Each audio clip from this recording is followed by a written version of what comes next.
Hello, hello, hello. Welcome to the third NFT Subgraph Community Call. So we've had, two really productive calls already. We've got a few new people on the call today. So it's been a nice kind of mix of folks cycling in and out every week.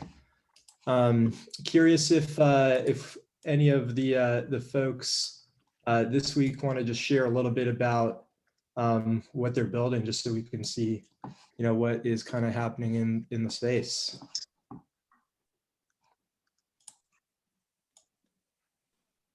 Well, I guess I can jump in.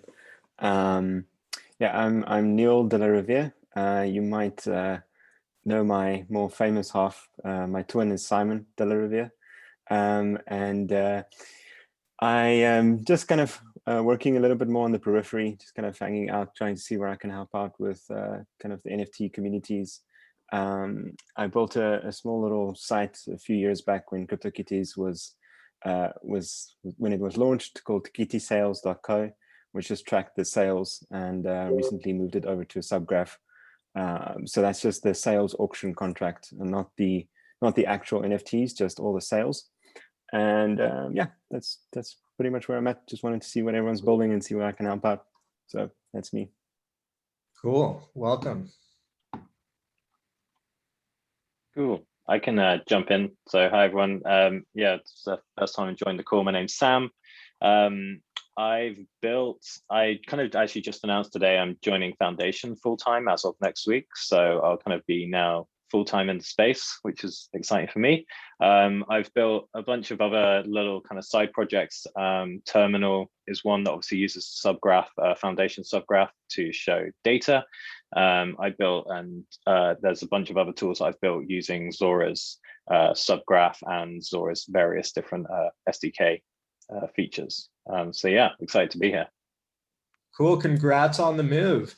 And last week when we were going over standards, and you actually got volunteered up by somebody. I don't know if they told you.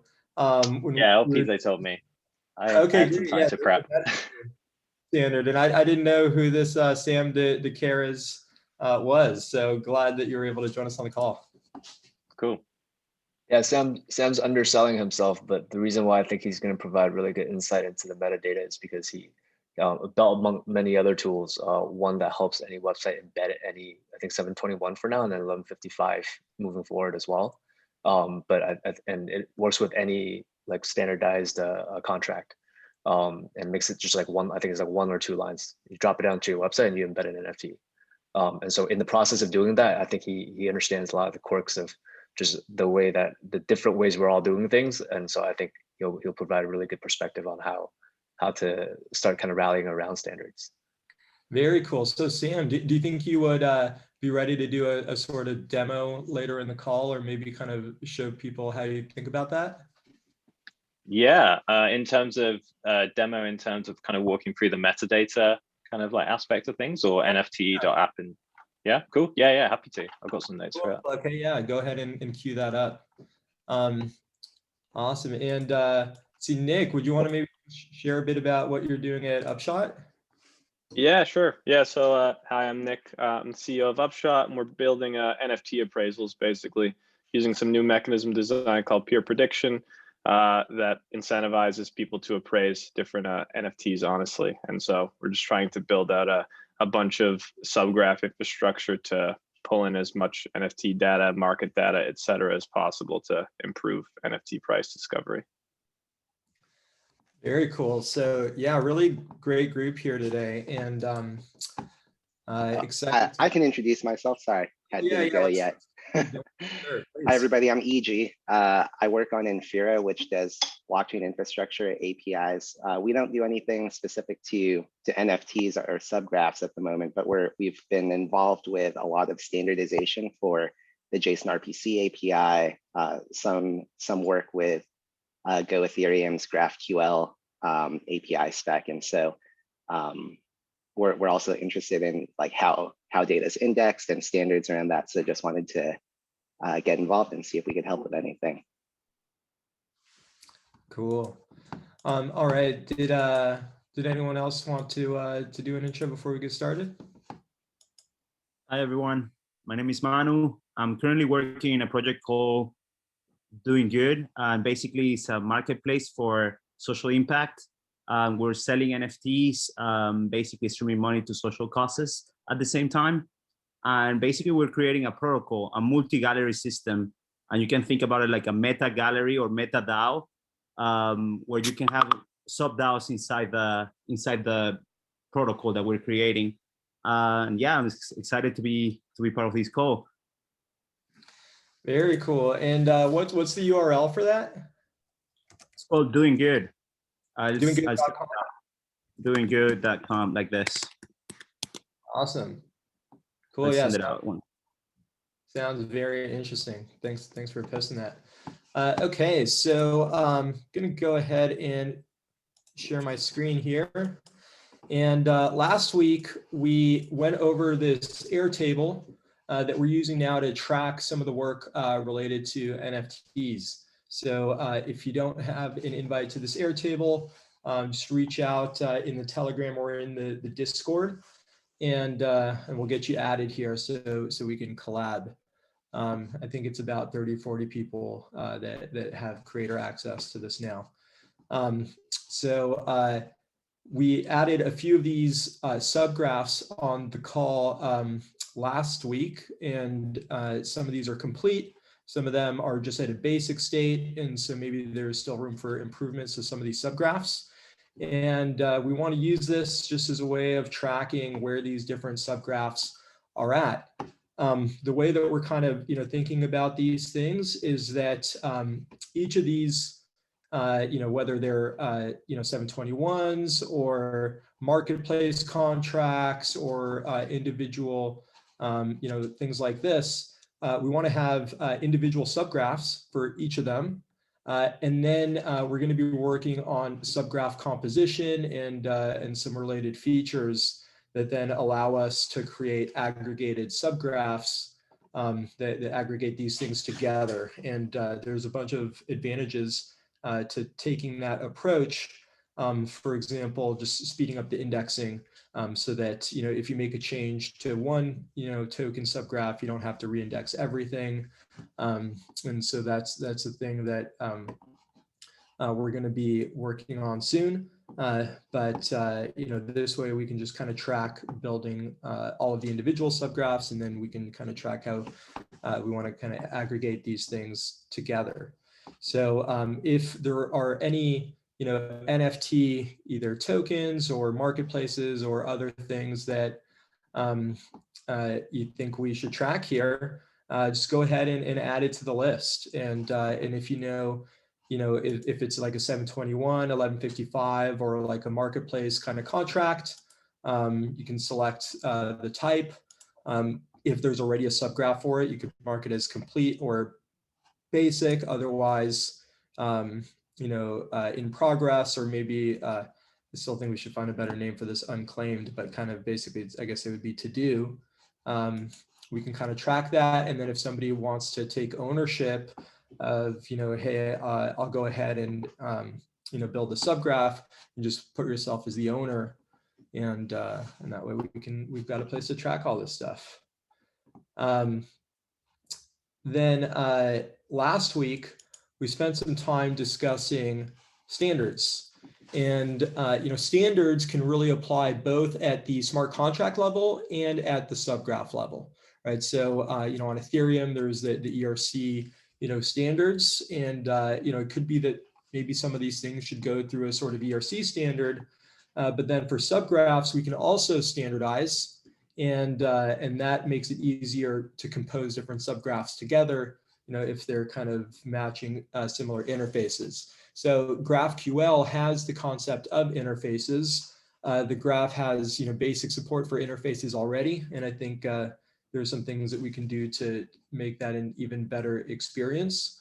But now's already a good time to start discussing what these standards could be for basically the schemas, so that different projects can use similar data formats and make the composition much easier.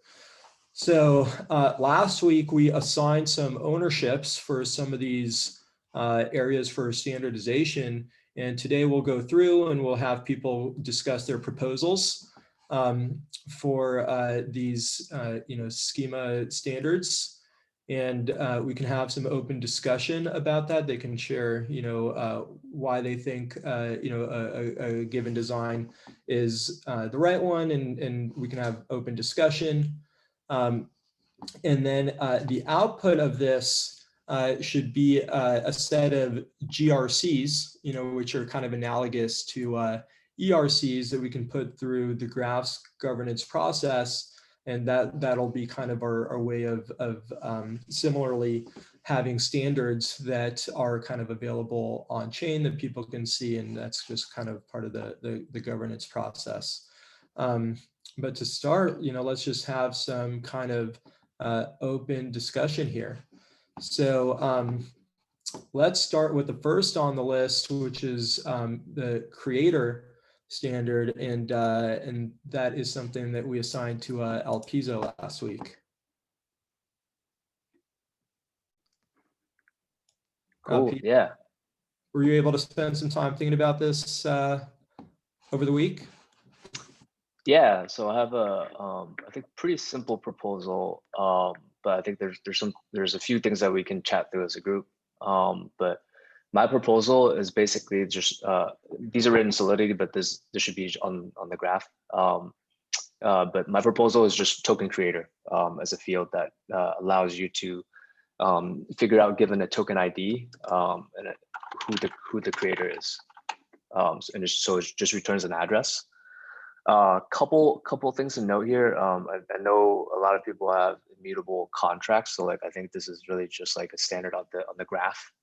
Basically, the people's contracts can stay the same, but the way we index it, I think we can start standardizing there and return this field.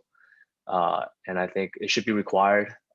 It could be 0 if people want it to be empty, but I do think it's a field that it could be either 0 or message.sender, but it should be a field that makes it really easy for people to know who is the creator of this NFT. And I think some additional discussion points here is I know people have talked about fee splitting and potentially returning multiple addresses. My hot take here is that can happen upstream in multi-sigs. And so I would keep this a single address. Every NFT is always created by one, refers to one address as the token creator. And then if people are wanting to form DAOs that mint NFTs or figure out how to do collabs via smart contracts, they can take that upstream and have multi-sigs handle that. So that's my proposal here. Would love to hear people's thoughts. On that, would that be an entity type of a creator entity, or would it be an address entity or a account or wallet entity? Yeah, that's a good point. I think the pseudocode I put here is Solidity, but in the subgraph world, I do think it's probably going to be an entity rather than a straight up address. Don't have a strong opinion right now on whether it's we have creators and then you have subsets of that are accounts. But I think once we hash that out, I'm happy to use either there. Yeah, one thing to keep in mind there, I guess, as we're talking about subgraph composition, is we are planning to have basically an Ethereum network subgraph that indexes a lot of the kind of raw blockchain data from Ethereum, including blocks, transactions, accounts, etc. And so once you have composition, that makes this kind of thing a lot more powerful, where you could basically reference the account, which can be basically a full-blown Ethereum account entity that's managed by a different subgraph, and maybe that would be the right thing to kind of reference here. Yeah, I think that makes a lot of sense. Yeah, and I want to note that in some of those platforms, like Nifty Gateway, they have a creator field, but it's a string field with the actual name of the creator instead of the address. So you may want to consider this too. Yeah. Yeah. Yeah, I don't know of anybody from Nifty's here, and I don't know what the implementation looks like, but I imagine like somewhere in that stack there is an address. So like my prompt here would be to, like, at the subgraph layer when you're indexing that you'd go all the way to the address and then index that rather than returning the string.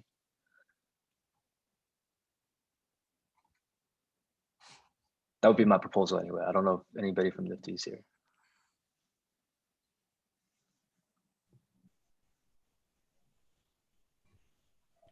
Cool. So yeah, thoughts on this, I guess, token creator. And I guess this part here is the, Ethereum, function signature.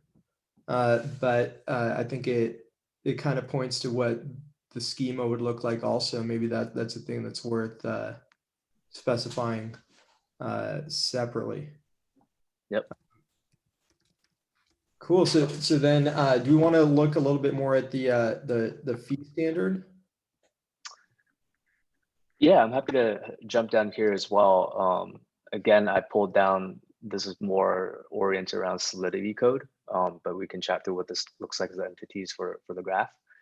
I think the first part here, just wanted to make sure everybody's aware that OpenSea is, I think, pushing for a standard that I think has pros and cons, and we actually implement it on our current smart contracts. So OpenSea has a standard at the contract layer, and then I think Rarible also honors this right now.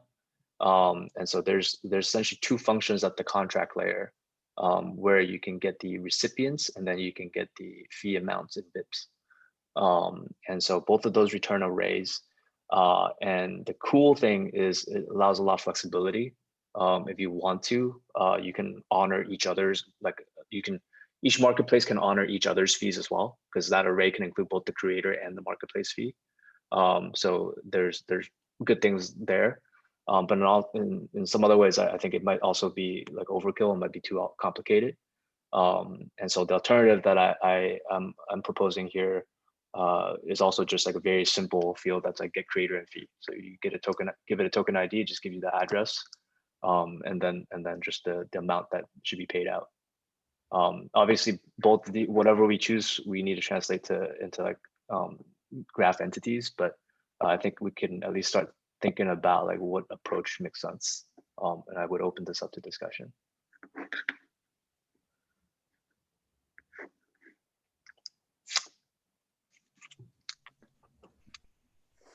Yeah. I guess, Oh, go ahead. I was going to say, I think this is an interesting one, because I think this is obviously pushing for a standard on chain, which I think it would be great, but like I think people are going to do their own thing as well. So I guess the question is whether, like you said, when it comes to the graph entities, whether we have a bit more of a like polymorphic like approach that could take and then that's maybe actually interesting for people writing smart contracts, because like these are the different types of ways that we model them at the graph layer as well. There's that sort of two level thing. Yeah, so it's an interesting question of, people are going to have different types of contracts, and so I guess the subgraphs can kind of deal with that fact. Assuming that maybe not everybody's going to adhere to the same on-chain standard, but what do we think would be the advantages of like trying to get everybody to use the same kind of standard for their contracts?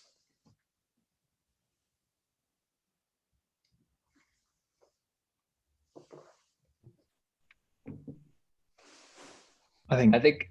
Oh, go ahead, Adam. Is it like, I think one super fresh thing that would be the thing you said around different marketplaces of being able to honor each other's approaches, so it becomes less sort of siloed. And if as soon as you leave a marketplace, it's kind of goodbye. I think that could be really good for the ecosystem.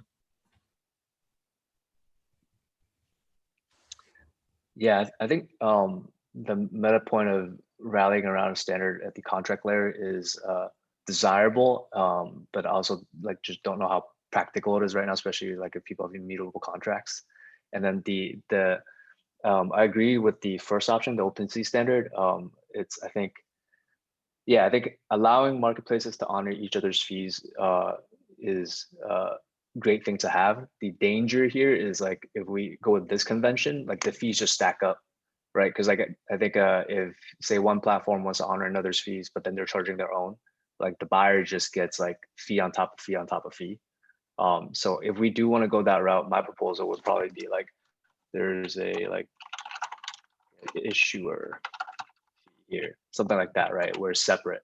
So you have the creator fee and it's explicit what that is. And then here you have like, if you want to honor the issuer's fee as well, you can do so here like this, would be my proposal. Yeah, so part of the issue with the initial standard, you think, is that you don't really know what the fees are for, who's taking it? Yeah, it's not explicit who's taking it. And I think, yeah, you run into problems where you just end up charging the user a lot.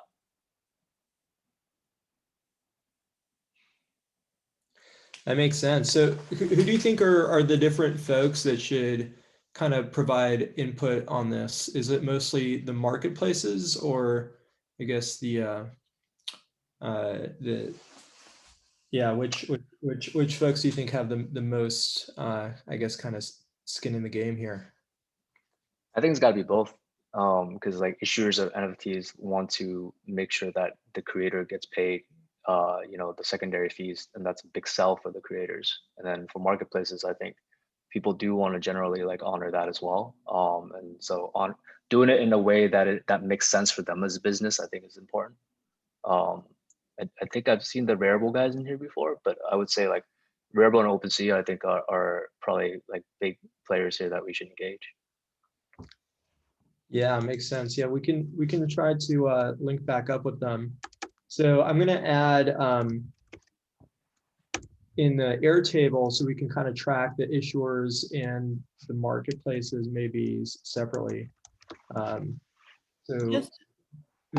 Just on that, so OpenSea, someone is going to build a subgraph for that from a grants perspective, but if anyone has like contacts with the team, because I'm not sure if the OpenSea team has thought about this all the way through yet.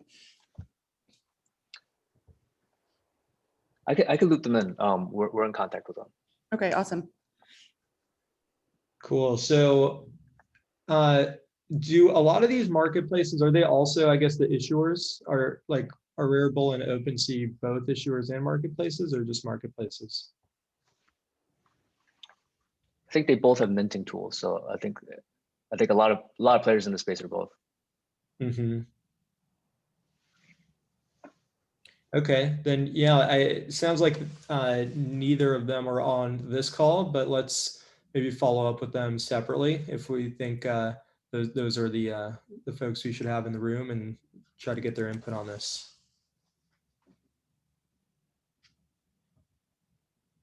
And we've got a question from Hadrian.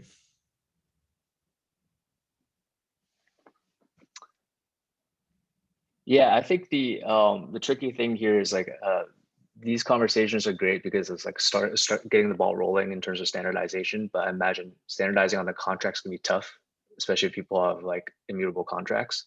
So I think I would say we start with aligning on what the entities look like on the graph, and then I think for future contracts, then like there's kind of a path forward, right? It's like if you're going to be indexing it this way anyway, like why not just build the contracts that way? Mm-hmm. But I don't think it will be realistic right now to expect everybody to like switch their contracts and migrate state. Right. Yeah, that makes sense. Would you want to try to like live come up with what the schema would look like for this, or would you want to do that as a separate step? I'm open to it if people have ideas here. I just have a comment here. Can you hear me? Yep. I mean, I think it's great to propose functions like that, but actually implementing these functions means that somehow you have to store this data on chain, and storage is very expensive and will be even more with Berlin.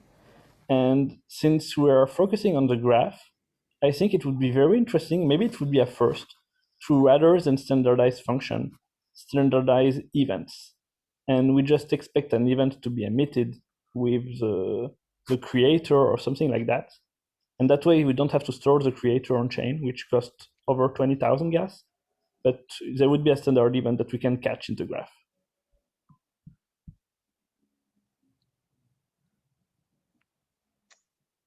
Yeah, I think that makes sense. I think figuring out the events will have implications on what the schema looks like on the graph anyway. So we can start there. I'm down for that.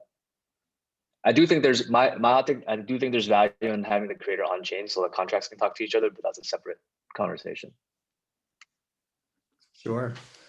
Okay, so so when it comes to the fees, you know, do you think that a fee itself is an entity type, and that maybe there's different like types of fees that implement the same interface, or you know, you could also use like enums for different fee types? I think on this, you could have a contract entity. And then on that contract entity, you have the pairs of contract token ID tuples. And then with that pair, you'd be able to look up whatever the fee is for the creator. So I could go to, you know, token ID 4 on smart contract Rarible and then see what that creator's fee is. Got it. So you're thinking something like, actually, let me see if I could just make this public and you guys can drop in here.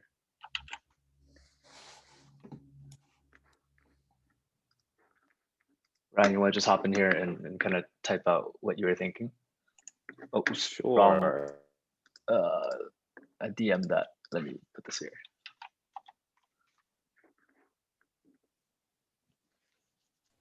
While you're busy there, I missed the first two calls. I just want to know about fees itself. Is this kind of a standardization to describe the fee structure, or is it like you know, derived data as in like how much fees have this NFT collected over time, or is it just describing, you know, they take 10% or whatever? I think we're thinking the former, although the second one is interesting too. Cool. Yeah, it makes sense. Yeah.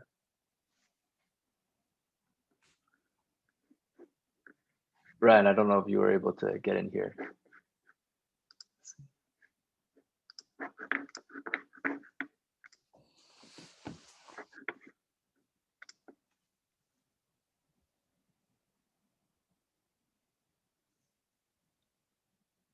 Ryan, were you able to get into the doc? One sec, just open up okay. code. I have a sketch already for a contract, and I just wanted to merge the two. Give me 1 second, we can circle back. Perfect. In the meantime, you know, what GraphQL features are people using in their subgraphs so far? Is it mostly just basic entities and relationships? Has anyone looked at using interfaces or unions yet? So I use interfaces a lot. I'm not aware of unions, and I can say, at least on my side, that I think it's a shame that like the inheritance mechanism has only one level. Can you expand on that?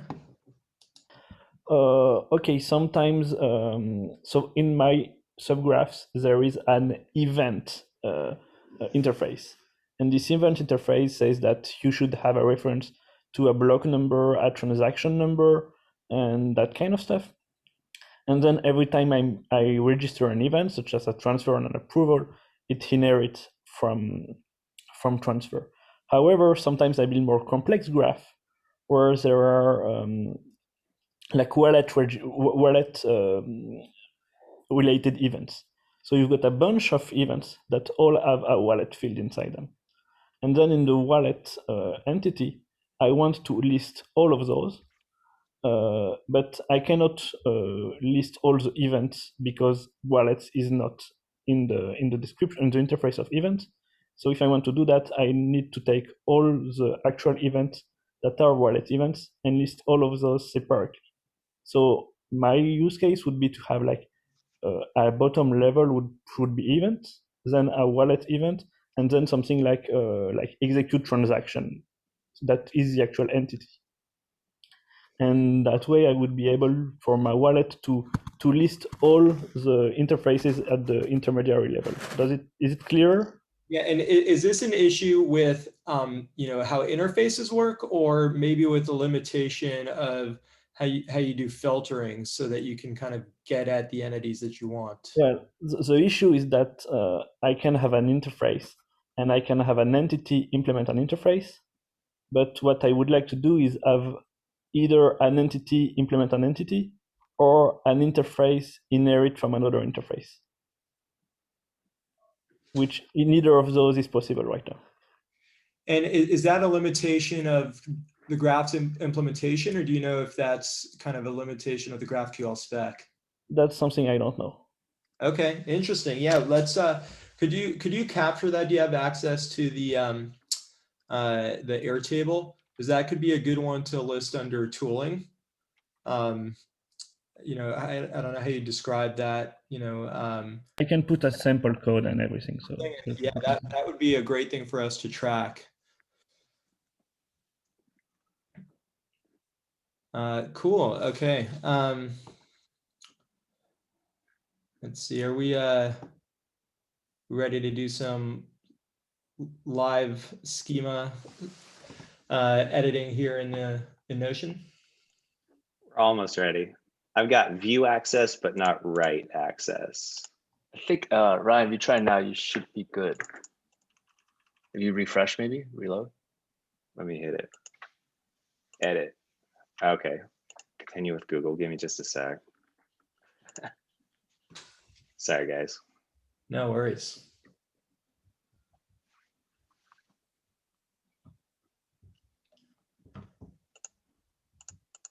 In the meantime, just to kind of see what else we've got on the list here is Alex B was going to cover multiple owners. Is that something that you had a chance to think about over the past week? Yeah, I have a proposal how we can do that. Yeah. Awesome. So let's tackle that one next after this. And then we've got Sam with the metadata. And then we could take a look at the rest of the things that we're tracking for standards and see if there's other things that we want to add to the list, or if we can find some owners for some of these things that weren't claimed yet.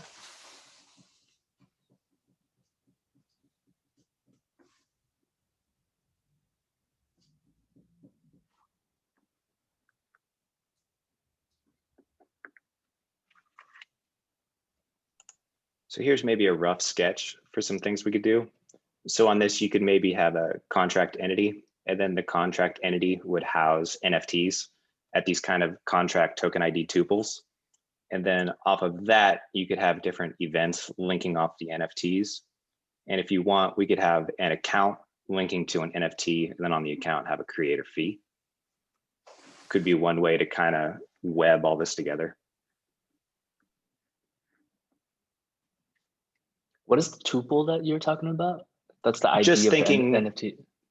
like on the alternative, in your Solidity block, we have get issuer fee, but it just requires a token ID. So if we're thinking one level higher, we'll need the contract address too to know where this token ID belongs. Right. At Upshot right now, we're doing those as concatenated strings with a slash between them. But I've seen, I think at Rarible, they do colons, like even that's not quite standard. That's true. We should have someone take lead on standardizing the tuple concatenation. I've seen dashes. I think we actually use dashes.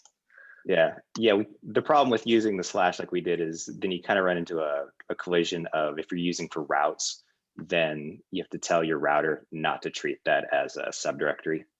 Yep. I'm bought into this schema.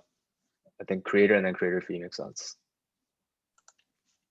What I think also is really important down the road is, instead of just tracking transfers, to track the amounts that are associated with the transfers if we can, so we get that purchase history graph. Otherwise, a lot of times all you really care about is the last transfer, which you can just get off the contract as the owner of. But if you have the prices along the way, then you can get a cool picture of the transfers. Yeah, I think we talked about this in the last call where you can go to the most primitive layer and like each sale, essentially all you need is like who it came from, like who sold it, who bought it, what the currency is. You could do 0 for ETH, and then what the amount is, which I think is sufficient for almost everybody. And then if people want to layer on top, like their graph can have additional fields that are not like exclusive, and that's okay.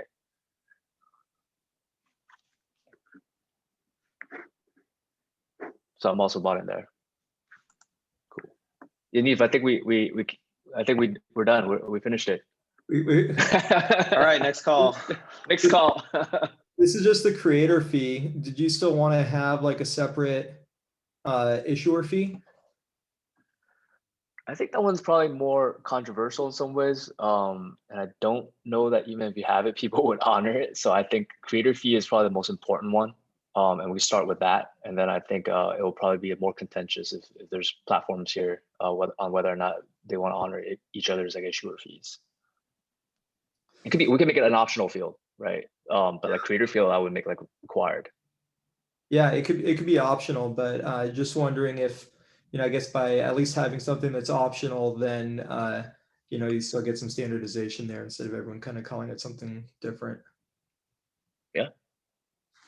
Okay, and then here we've got metadata and then colon metadata. So metadata is its own kind of entity, which I guess dovetails maybe nicely to the next one that we're having Sam think about.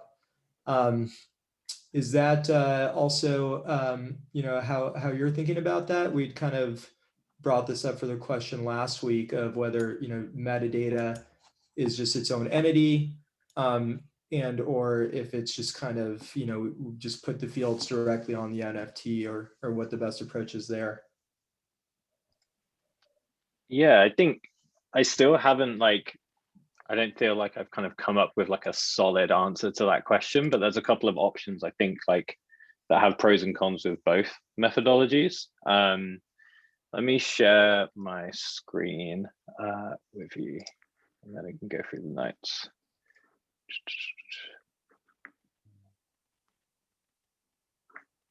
It's not.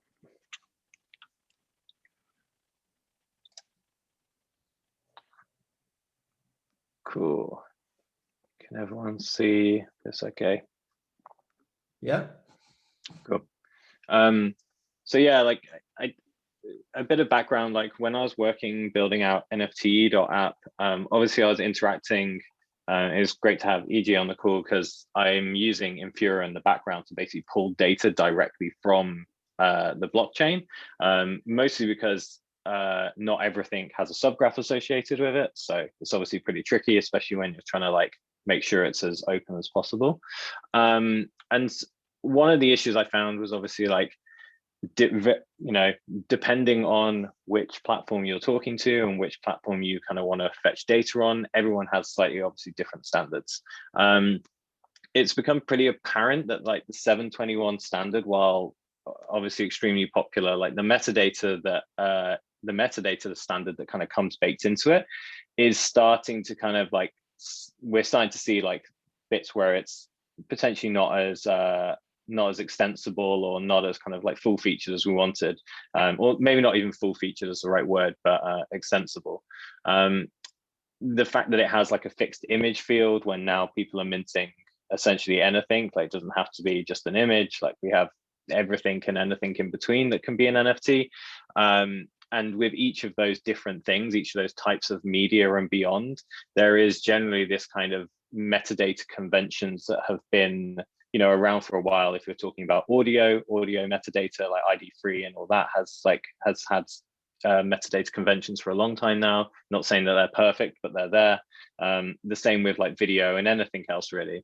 And so the route that I started to go down, it's a shame that Breck's not here, assuming that he's not on the call, but I feel like Zora have kind of tackled this in quite an interesting way with their ZNFTs, where they have this currently a repo that is the metadata that essentially Zora kind of holds onto, and there's a bunch of different JSON schemas inside of that. Currently there's the Zora standard as it is today, and also now as of probably this week there's the catalog one as well, which obviously the next app that's kind of being rolled out on top of the Zora protocol. And it feels like quite a nice addition. So the proposal that I'm thinking of is inside the metadata standard as it is, or maybe even on the actual kind of contract, maybe not the contract level, I'm not quite sure. I haven't written a huge amount of Solidity, so I would defer to people more expert in that of where this should live.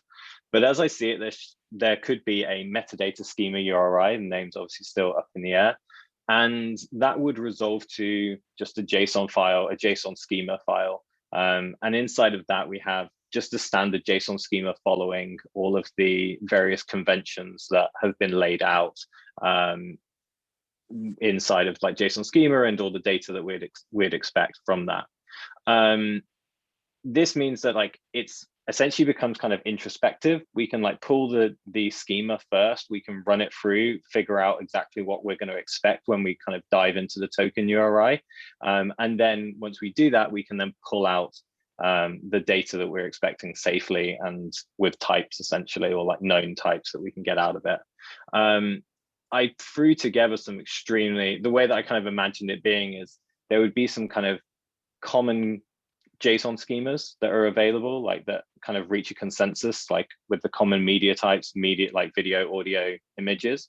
And then if there is a platform that wants to add more, maybe like catalog, they really want to like go down the audio and music route, then you can essentially compose that. That can be used as a base structure, and you can compose extra JSON schemas on top of it and kind of relay, like create a new one based on those other schemas, which says this has more information about X, Y, or Z media that I care about, or that this particular contract cares about.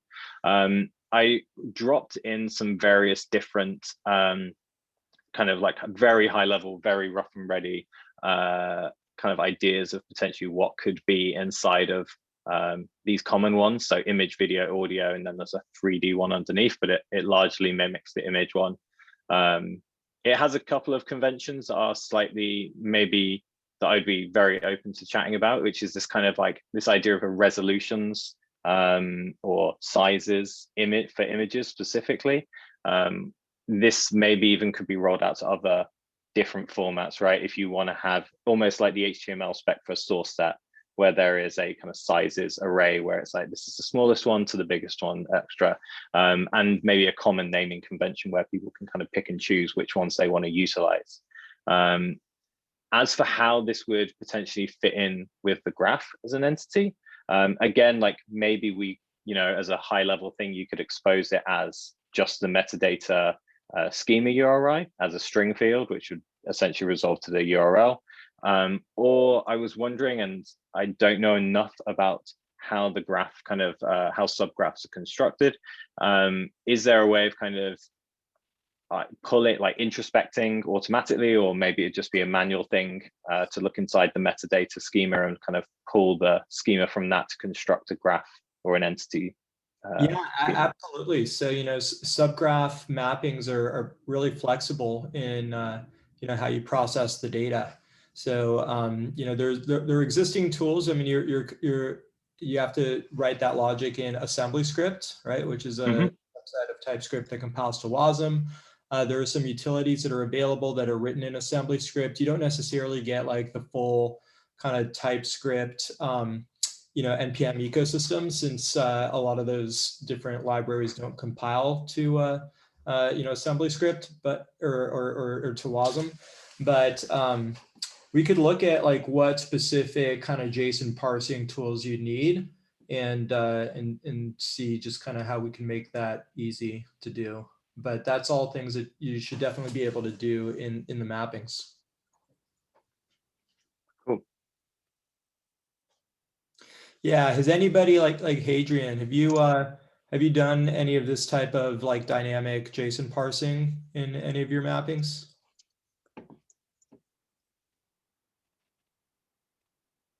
I haven't had any prior work with external data, so I'm not familiar with like getting IPFS data or doing any JSON parsing in any mapping. I only process events. Okay. Yeah. So you definitely should be able to do this. And I think that's, I mean, that's the idea behind the mappings, right? Is, you know, just getting a single data URI is pretty inflexible, and you want to be able to, like, you know, query and filter on these specific fields. So you want to really, you know, parse as much of that data as possible and store it natively as entities so that you can kind of, you know, query them however you want. Yeah, we did that on SubRar, or our SubRar audios, and also for yeah, like a discovery phase on the mapping to detect what is the metadata there inside the JSON file. Cool. Oh, so there's some like dynamic parsing that you do there where, you know, kind of maybe based on some introspection, Right. You parse the JSON differently. That's great. Is there any chance you could kind of pull up your code there so you could kind of show us how you do that? Sure. Let me check. Awesome. But yeah, Sam, this looks really great. So here, I guess you have different types. So we're saying that, you know, if the NFT is an image, then these should be the fields on it. If it's, you know, video, then these are the proposed fields. So it's kind of based on these NFT types. Yeah, I hadn't quite thought about how. I guess basically the schema would have a URL, and that URL would, in the same way that I think Zora does it currently, the URL essentially can be like converted into a hash that is always the same for that particular common type. So you can just verify, like, oh, if it matches this hash, then it's an image schema and we can expect this, and maybe you can pull down the schema remotely from somewhere. But yeah, that's kind of like largely how I thought this could be done, where you just grab the you can just grab it in various different ways. I guess, yeah, it could be a URL out to the schema, or I think looking at the way that Zora does it, they pull it, yeah, they convert it into a hash, and then I guess you can choose to go and fetch the schema yourself or have it locally in your own system, maybe in like an NPM package or something else, where there's just like a directory of them. Yeah. But yeah, I imagine there'll be ones for images, videos, and then I imagine there could be, you know, you could potentially have like platform specific ones or marketplace specific ones, depending on if you're creating a brand new one. Maybe you're building an NFT for, like, you know, law contracts or something that has a certain amount of metadata that needs to be captured. You could kind of have a text one as the basis and build on top from that. Yeah, so I think this is a perfect use case for GraphQL unions, where you can basically say that an NFT is like an image or a video or and you kind of like enumerate the types. And then you can say, like, you know, query all the NFTs, and if, you know, when it's an image, give me these fields. When it's a video, give me those fields. So you can kind of like switch on the type when you use unions. Yeah, that makes sense. Yeah, we resolved that using fragments and GraphQL fragments. So having one interface and different entities implemented that interface. Yeah, it's a really powerful way to do that. Cool. Yeah. So that's cool. Actually, Sebastian, not sure if you'll be able to join us next week, but I guess we're getting close to the end of the hour here. So maybe we can just kind of jump to some next steps here. So this looks really great, and I think I'd love it if we could put this in a place where other people can review and kind of provide comments on these fields. But, you know, I think having these different like types of NFTs is really interesting, and this looks well thought out. So let's you know, share it out for comment maybe after the call. Do you mind if I share my screen here? Yeah, of course. Yeah, let me stop mine.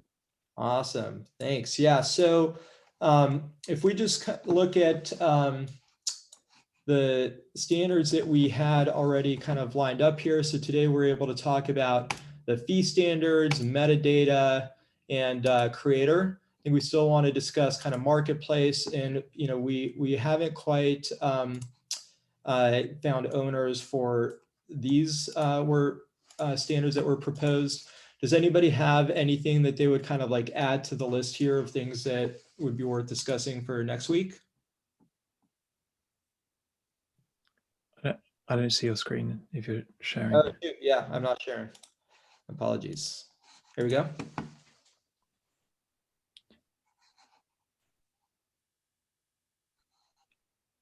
I think one thing I've been thinking about, it might be a bit left field and maybe like wider than NFTs, is just sort of handling like multiple versions or like upgrades of a given contract or a protocol or whatever. And currently those things I think live in separate subgraphs generally, but it kind of comes into the composability thing of if you like, how do you combine version 1 of a protocol with version 2 of a protocol, so if you've got immutability or you don't have upgradability in the solidity.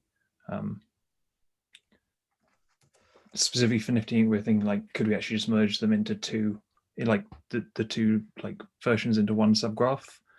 Just looking at different contracts that kind of kept track of which version things were coming from. But I don't know if that's a problem that other people have thought about. Yeah, I could see that being something that, it would help to have standard ways of dealing with versions. And in an ideal world, I guess the subgraph would maybe abstract you a bit from that, because you can have, contracts going through multiple versions, but then kind of they would just get mapped to the same kind of GraphQL schema. And, we have, support for actually not live yet, but we're working on support for versions, which makes a lot more sense in the decentralized network where you've got these IDs. And then, yeah, what I mean. Oh, and I just muted Manny there. So I think it is worth exploring. We could talk about what that looks like here. Is that something you would want to take on? I could have a think about that, yeah. Awesome. Nick, what are you guys thinking about in terms of marketplace stuff? Yeah, we're mostly interested in the price action around this stuff. One thing I'd be curious to hear people's opinions on is if it makes sense to track price information at the kind of contract, like per NFT contract, as well as at the marketplace level, essentially aggregating all of these marketplace activities in each NFT contract. We touched on it a little bit earlier with the kind of amounts accompanying transfers, but I'd be curious if that's of interest, or if just tracking all marketplaces and getting NFT prices that way makes sense.